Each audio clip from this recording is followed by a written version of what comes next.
Up at 18. And it is so hard not only to win at age 49, Johnny, but to do it in a week like we've had here at Houston with the delays on Thursday. And Freddie was a part of that wave where he had to play in the winds and the delays every day. You're up early, you're at the golf course all day long. And I know that, you know, everybody else has had most of the field has had to deal with that. Some guys have had a pretty good draw, but it's so tough to get it done when you're Freddie's age.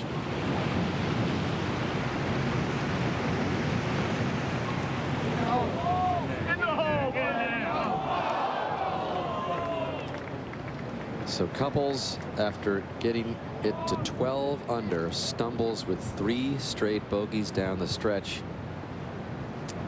to watch it slip away.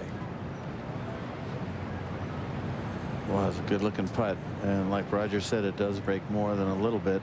He hit a very good putt. I think he hit it right where he wanted, just like the last hole, but finishes without birdieing the 2 par 5s and then going bogey, bogey, bogey on 16, 17, and 18. So Fred Couples, who is trying to become the 8th oldest winner in PGA Tour history, comes up short. He also threatened in Los Angeles at another golf course, which he really loves and has won at, Riviera, earlier this year, but not quite 4 good enough rounds to get his second win in 11 years, in the last 11 years in the PGA Tour. Let's join Jimmy Roberts. All right, Gary Koch, thanks very much. Here with Fred Couples, a 74 today. The good news about that is you beat the field scoring average. I know you're disappointed. How do you look at today, Fred? Well, I am disappointed, but at the same time, I felt like I played pretty well. It was awfully hard out there, and you know, it came down to I actually made a few key little putts, but you know, I knew JB was in there finished, and I had a lot of holes left. I needed another birdie, and instead I made bogey the last 3 holes. But I'm happy with the way I played. Obviously, had a lot of people out there supporting me, but I just couldn't make many birdies. It was just too tough. It came down to the numbers, because the way I look at it, you played 28 holes yesterday, 26 today. It's a lot of golf for 2 days. Are you tired? Well, that's why we were just. I wasn't tired on the 16th green waiting to putt, and after I 3-putted, I got a little more tired. Bogeying 17, I was exhausted. Now I'm finished. So, you know, they're hard holes, but I haven't played 54 holes in that short a span in a long time.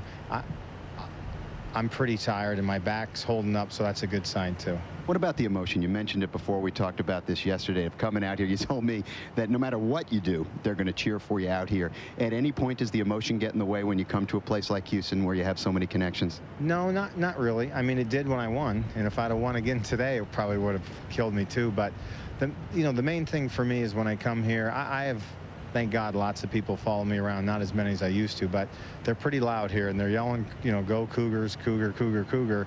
And it was pretty fun for about 70 holes, but there's no way I could have birdied 17 or 18. Another place where you play well time, and again, Augusta, that's where you're headed. Give us some kind of sense as to what you expect from yourself next week. Well, you know, I felt pretty good about my swing. I worked on it pretty hard for the last 7 days since I got here to town with Paul. And I think if I get a few practice rounds, I know it's going to be cold, so I'm just going to kind of hopefully get ready. But you know, it was good today. I wish it wasn't quite that hard, because I think I could have maybe done a little better without the wind, but I got it around, and I look forward to next week. It's my all-time favorite place. You and everybody else. Fred, thanks so much for joining us. Congratulations on a great week. Okay, thanks, Jimmy. And as we bid farewell here from Redstone, executive producers of NBC Sports, Dick Ebersol and David Neal. Coordinating producer of NBC Sports is Sam Flood. Today's telecast produced by Tommy Roy, co-produced by Tom Randolph, and directed by Doug Grabert. And remember, next Sunday, the NHL Game of the Week is back on NBC when the Detroit Red Wings head to Chicago to take on the Blackhawks. Coverage begins at 2 o'clock Eastern Time, only on NBC.